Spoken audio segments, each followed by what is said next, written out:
Hi, I'm Kristen, and today I'll be talking about why non-human intelligence is in contact with us, and I'll be touching on another video that I had posted in the past about how aliens may deceive us.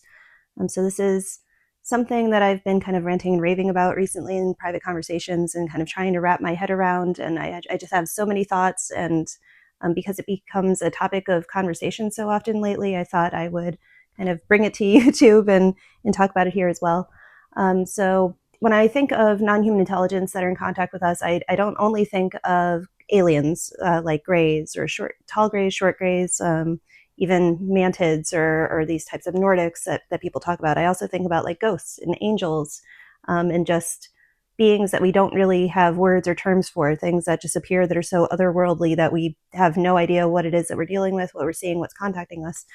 And so because there's such a broad spectrum of non-human intelligence that is in contact with humanity, it's hard to kind of paint with a broad brush about what's going on, what is being done, why these things are being done, why anybody is being contacted. I mean, everything comes down to a very individual basis of like why that person is receiving contact or not.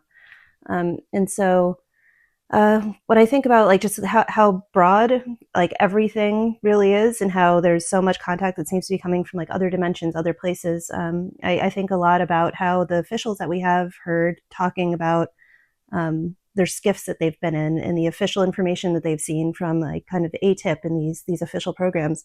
Like it seems like multiple congressmen or congress people are starting to now kind of say that there's like the spiritual aspect to what's going on.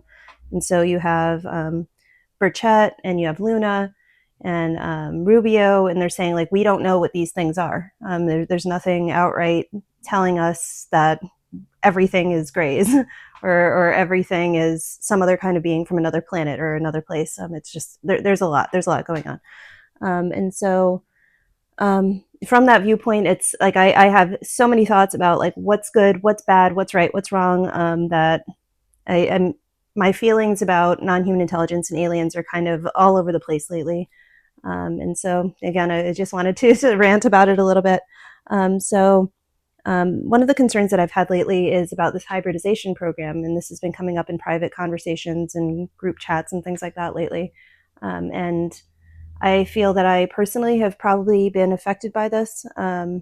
So going back years and years ago, I wanted to start having children in my 20s. And so I was trying and trying. And actually, 3.5 years went by where I wasn't able to have kids. And so I was, first I saw a regular OBGYN, and then I saw another OBGYN, and then I ended up getting kind of bumped over to a specialist, like an infertility specialist at Vanderbilt, who was meeting with me and trying to run a bunch of tests and find out what was wrong. And so it's interesting that while I was infertile and I wasn't able to sustain a pregnancy, I was getting pregnant pretty frequently. So I would say like every 3 or 4 months, I was having a positive pregnancy test, and then I was just having a missing pregnancy or I was having a miscarriage. And it just kept happening and happening and happening. And so for the longest time, I just thought like there must just be something wrong with my body. And I do have the MTHFR gene, which that's a whole other rant I could get into, but it seems like a lot of experiencers also have that gene. But that can cause miscarriages. And so I was just thinking like, oh, this is just like really horrible luck. And I was starting to get like really bitter about what was going on. Um, and then there was one day that I actually had a miscarriage at about eight weeks pregnant. And so I saw the fetus that had come out, and this fetus looked like it had like really large eyes. And so I was like on Google and I was searching and I was like, well, what are fetuses that are this age supposed to look like? And the eyes are big, but they were nowhere near as big as what I saw on my baby. And so at the time that happened, I kind of just wrote it off as my child had a deformity and my body must have just kind of rejected the fetus because it wasn't going to grow properly. And years went by, and I found out that I had contact with non-human intelligence, tall grays, and I started putting two and two together. Like, hey, that tall gray that I saw when I was in Hawaii, like that had humongous eyes. Like my little fetus had humongous eyes, and started kind of putting this puzzle together, thinking of like what was actually going on with me. Why did I have certain months where I would have a positive pregnancy test and then no miscarriage, and it was just the pregnancy was just gone. And so it just had like a lot of like gears turning in my mind of, have I had children taken from me? Have they been placed somewhere else? Like were things done to me so that I would have hybrid kids, and then those were taken or removed or who knows what. Um, and so I just have a lot of complex kind of thoughts about what may have happened to me, what may not have happened to me. At this point, like I can't feel that angry about it. And whatever theories that I might have related to grays or non-human intelligence, just because I haven't recovered any memories of them being involved in all of those problems. So at the time it was happening, I was getting like way more bitter and way more angry with my infertility and just kind of cursing everything because nothing in my life was going right and I just wanted children so badly. Um, and now that I think that there's a chance that I might have been tampered with, it kind of it makes like a lot of those feelings like a lot more sharp. But again, that's from an hypothetical perspective of did they actually do that or not? Like I really don't know. So I'm trying to kind of just stuff that down and say like, well, you don't know what happened, you don't know what's going on, you don't know what was wrong, so let it go. But I've been thinking also about a lot of other experiencers that have remembered being in the hybridization program where they can remember being assaulted, they can remember being used, they can remember having these kinds of agreements with grays or mantids about having their biological matter be used in exchange for knowledge or some kind of help. And so there was somebody recently who was talking about like having met her hybrid child like much later in life. Didn't know about it as a baby, but knows about it now. And it seems like people that I've spoken to have come to grips with what have happened to them, and um, even if they did have to process what had occurred, like they got to a point of understanding, like, well, this was done for a greater spiritual good, spiritual development for me, possibly spiritual development for the child or for the non-human intelligence that wanted this to be carried out. Um, but very few people that are just kind of really resentful and angry about it in the aftermath of kind of thinking everything through. And so just thinking about this whole hybridization program and how it seems just like so common and so frequent. And again, we have people like Carla Turner who have studied this and have talked extensively about people being used for this program. John Mack, the researcher from Harvard, he also extensively spoke about how when people had regressions and they recovered their memories, they remembered sperm and eggs being taken. And it was just a very common practice if somebody had contact, almost to the point of thinking that the majority of contactees with grays were somehow involved in this kind of hybridization program or genetic reproduction kind of program.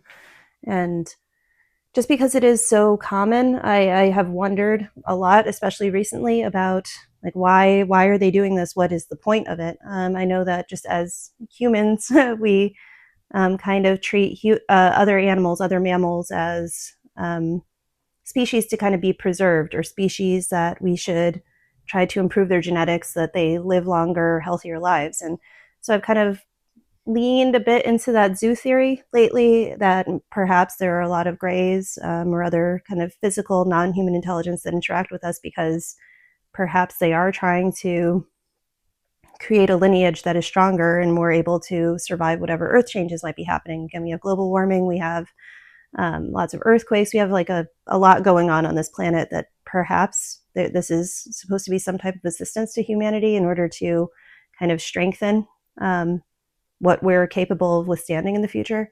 But at the same time, it's like these grays and these mantids, and but especially grays, they are their own species. They are their own kind of entity, you know. And so there is obviously the consideration that what they're doing could be done for their benefit and only for their benefit. So if people are being used and their genetic material is being taken, that might be in order to strengthen like their lineage and to make them kind of more grounded in our world, more capable of sustaining themselves off of like our food and our water and our land and all that, and being able to exist within our climate. And because right now this is like, it's so up in the air as to why this is happening and why it's happening on such a wide scale, it's like I'm very wary of thinking that everything is all good or all bad. And so there are obviously experiencers that have been kind of given telepathic information or downloads. They just kind of claircognizantly know why this is happening. And some of those experiencers say that, again, this is for spiritual purposes, that like there's kind of like more souls that need to be brought into Earth, and they kind of like need more bodies or vessels or containers or whatever you want to, whatever term they wanted to use. But they feel like that certain non-human intelligence or aliens, they are doing kind of like the work of God by creating more opportunities for souls to come and live and exist and find joy and find spiritual development. There are also just other experiencers that have looked at this from the perspective of the trauma of going through that and having kind of that material taken. Like that trauma is a way of kind of building up the soul's strength and just being able to get through a lot more adversity that maybe somebody wasn't able to get through if they hadn't gone through that, which just in my opinion, I feel like that's like really horrible to do to somebody. It's almost like justifying like horrible violence or abuse or something against somebody that's really bad and saying, well, it had to happen because it benefits you. Like, I don't agree with that really at all. And so when I hear that when people have had particularly traumatic experiences related to this hybridization program or being contacted, it's like I always have to wonder, it's like, did it have to go like that? Like could it not have been done in a more clinical way, or with any kind of free will taken into consideration, where somebody might have said, like, I don't want to do this, and it didn't happen. It seems like in a lot of these cases, there's like a subduing effect that comes over somebody where if they were full of pain or fear, that is kind of just stripped out of them, and they are made to like just not remember the experience, and so it kind of just sits in the back of their subconscious until eventually resurfacing. Yeah, I feel like I'm not okay with that happening to people, and people have said like, oh well, I've processed it, it's fine, like I'm okay that it happened, but it's like I still, just from a autonomy standpoint, it's, if you hadn't agreed to this and it was horrific, it's like, is it okay? Is it all right that happened to you? And so I've really been struggling with that, especially as I speak out about non-human intelligence, and I cover all of this on here. It's I don't want to paint everything as if it's love and light. I don't want to paint everything as if everything is okay and everybody's going to have wonderful experiences, because that just isn't the truth in a lot of cases, and a lot of people do struggle with the contact that they've had. And so there's that whole aspect of, there is contact that kind of is really traumatic, and it hits the body hard, and you have like really tough memories that go along with that. And then there's just like really kind of out there contact, like there's people that have contact that results in like Kundalini awakenings. So people just are more aware of like their heart space, or they're more aware of God directly talking to them. So their third eye is opening up, and then they are now realizing, like, I can hear God, I can hear spirit or angels, and this is dramatically affecting like kind of how I live my life and the decisions that I'm making, and that ends up kind of like ripping their normal 3D relationships apart. So if somebody is married or dating somebody who isn't really an experiencer, or even if somebody is an experiencer but they don't like it and they don't want that in their life and it makes them uncomfortable, like having these big experiences because of non-human intelligence, it creates this whirlwind of drama and just upheaval that is really hard for people to get through. And that's, again, in private conversations, it's been something that a lot of people have been going through lately too, is kind of losing their families that they grew up with, like their siblings kind of just stepping away and saying, like, I don't want to deal with you because you're talking about this and you sound like loony. And people losing their long-term partners of years because at a certain point it's just becoming too much, or somebody might have had like a really big awakening and a huge moment of contact, and it was so life-changing that now the partner is just not capable or not wanting to deal with it anymore, and not wanting to hear about it, and not wanting to have their whole life affected and turned around because of whatever this contact is. I mean, it's, again, there's a lot of non-human intelligence contact that is really life-disrupting, and in the moment it is not warmly received, I suppose. It is really tough, it's difficult, and then it's only in the aftermath of sitting with what happened and processing it and thinking, like, why did this happen, and what do I know now, that people end up becoming grateful for the kind of contact that they had. And so, yeah, it's just, I just wanted to kind of like come on here and talk about, just if you are going through a lot of difficulty and strife that you feel like it's coming from the non-human intelligence themselves, it's coming from the fact that you received contact and something was done to you, or knowledge was given to you, or there's just a new way that you feel in your body, or a new way that you perceive the world that completely changed everything.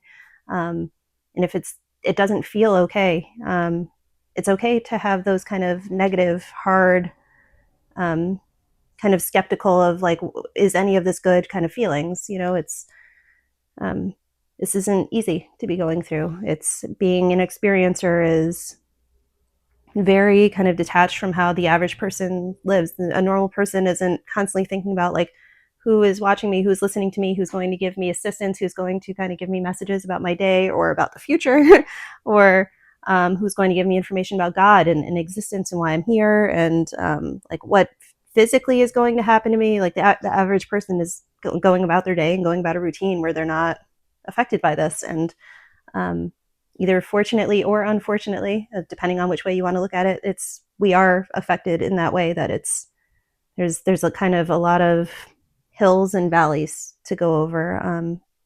It's like this whole process, it does feel like it is part of a spiritual ascension, but this part of the spiritual ascension is like you have to climb the mountain. You have to get over all these like really tough things that are presented to you and happening to you in order to kind of get to the other side and become a different person. Um, so with all that being said, it's like I have had really positive, wonderful contact recently too. And so I created a TikTok recently, a TikTok account. And so I just quickly talked about this, but about a week or two ago, I did have kind of a major moment of contact that was really beautiful and really wonderful. And I would not put it in the camp of kind of what is happening with a lot of like physical gray interactions where people are being contacted and things that they don't like are happening. In this case, I was seeing orbs in the sky, and I ended up hearing a voice, which over time it has told me that it is a messenger, like a messenger of God. And so I asked again, like, "Are you a messenger?" And it said yes. And so as I was standing outside and I was seeing these orbs, and this messenger's voice came in, it was just telling me like a lot of information about somebody else, and it was things that I had been thinking about, but not at that time. The night that I was outside seeing everything that was kind of going by, like little blue orbs and like flashbulb lights that were pure white over my house. Like I wasn't thinking about anything. I just had a clear mind, and this voice decided to come in and start telling me about somebody. And it was kind of really comforting and supportive, and kind of like we feel like you need to know this information. So maybe it's like you're not in kind of a bad mindset, or you're not worrying about something. And so that was kind of like really sweet on their part to come in. And I kept on asking, like, are these my thoughts? And it would say no. And then I would interject again, like, am I sure? Like, am I sure that like I'm not just thinking these things to myself because it's helping me calm down in some respects in regards to a certain situation? And it was like the voice would keep coming back and saying, like, no. And so right before this presence was completely gone, it stopped talking to me, but I could feel that it was still around me and it was focused on me. And I kind of thought, like I really need help right now. Like there's a lot of things kind of going wrong in my life that have nothing to do with this, nothing to do with non-human intelligence, just regular terrible life things. And so I said, like, can you please help me out here? And as that happened, there was like this huge like golden flash on the other side of my street. And so it seemed like it was like coming from like over the top of the house of my neighbor that lives across the street. And it like lit up like my front yard. It lit up like this entire tree that I had in my front yard. And I was like completely shocked. I had a very like, oh my God type of reaction to like having seen that like right in front of me. And so I knew that that was like a big message of support and care, and that this messenger that was listening to me, like cared about me and cared what was going on in my life, and cared about the fact that there are struggles right now that I'm not quite sure how to get over.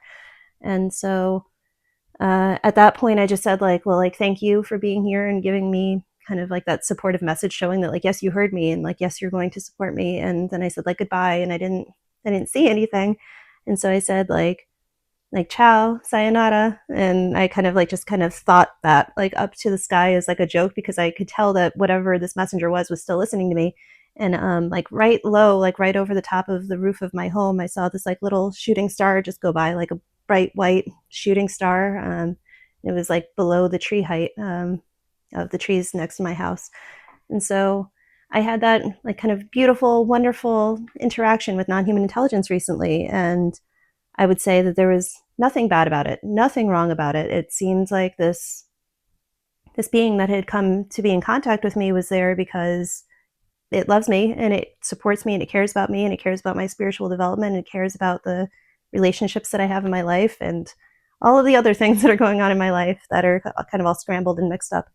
And so I kind of rolling all of this into a ball, it gives me like a lot of really complex feelings and emotions, and what is going on here types of feelings about contact. Because on the one hand, I do wonder about grays and them contacting me and what they've done and why they've done it. And then on the other hand, I have these beings that are almost angelic in nature. They don't consider themselves angels; they're messengers, but um, they they don't seem to have any kind of like physical presence. They don't seem to physically come into my space like with a body or moving objects. Like they'll make like these like light bursts that look like crystals and shards and fractals and stuff like that. But um, yeah, they're not tactile, I suppose. And on the one hand, I think of like maybe the grays are working with them, and it seems like in meditations that I've had, they do understand each other. They can be in the same space with each other. Like in my mind's eye, I can see them kind of like one behind me while another one is coming forward, and they don't seem to interact, but they're aware of each other, and like the messages that they give can kind of play off of one another. And so it's just really weird. It's really strange. And I don't, as far as I know, I don't have mantis contact, but people that do have mantid contact, like they've mentioned seeing like mantids on craft or in their meditations with grays. So it seems like there's like this whole ecosystem of non-human intelligence that are working together and kind of cooperating with each other in some respects. Like there might be a hierarchy of like superiority of these ones work for these ones, or I don't know what's going on, but it seems like when one has been seen, usually some other type of entity or species or something has been seen. And it seems like these messengers or angelic beings are also overseeing everything, or at the very least aware of it and not stopping it. So yeah, it's a lot going on. Yeah, so I don't even really know how to collect my thoughts about all this. I just wanted to kind of again rant about how there's a lot happening. You might be deceived. You might get wonderful things types of happening in your life. You might have prayers being answered. You might have miracles happening, but you might have really bad things happening. Without protection in your home, you might also have kind of like really malevolent entities or like demonic type of activity happening, and that typically isn't immediately shut down either. If you start to see it happening, like you kind of have to go in on your own and kind of do your own kind of protection work and create your own energetic bubble to protect yourself, protect your family, protect your home. Um, yeah, again, it's when I think about all of this, it's almost like thinking about again the zoo theory, where we're like living in this kind of existence in this reality of consciousness, where certain things are like the ants, and certain things are like the pets and the dogs, and certain things are like the predators, like the lions and cheetahs, and then higher up the um, hierarchy of animals and existence and beings, like you get to things that are more airy and flighty, um, like doves or swans, or what else might you consider light? Maybe even like giraffes or something like that. Just any like you go up this hierarchy of just like different types of beings that all kind of exist in the same place, but they don't exist in the same ways, and they don't exist with the same kind of disposition. Um, yeah. So it's if anybody else has been out there and like struggling to wrap their head around all of this, and especially if you are having contact from lots of different types of beings, or even just a few different kinds of beings, and you don't know why those are in contact with you and these are in contact with you, or how they're working with each other, like I'm completely with you. Like I wanted to talk about it just because I've just been so confused lately, and I'm so grateful for the wonderful contact that I've had. But anything else that is not very overtly positive, I've been struggling with, and struggling to wrap my head around, and struggling with how to empathize with people that are going through these things, and knowing that it's so hard, and like my heart bleeds for these people that are struggling, and I don't know what to say, and I don't know what to do except to kind of just validate you, or validate whoever is going through these things, and telling you that it's in the end it'll be okay. And I believe you. I believe that what you're going through is hard, even if a lot of experiencers maybe don't try to look at all of their experiences in this kind of negative light. Yeah, so I guess I will stop there, because I could just go on and on and on about this like forever. Um, Yeah, if you wanted to kind of vent or rant or let me know anything down in the comments, please feel free to do so. I will try to get back to you if there's any kind of complex thoughts you might have, or any frustrations you might have, or anything that you're just like super grateful for because you've also had some kind of like miraculous contact recently. Like, I'm here for all of it.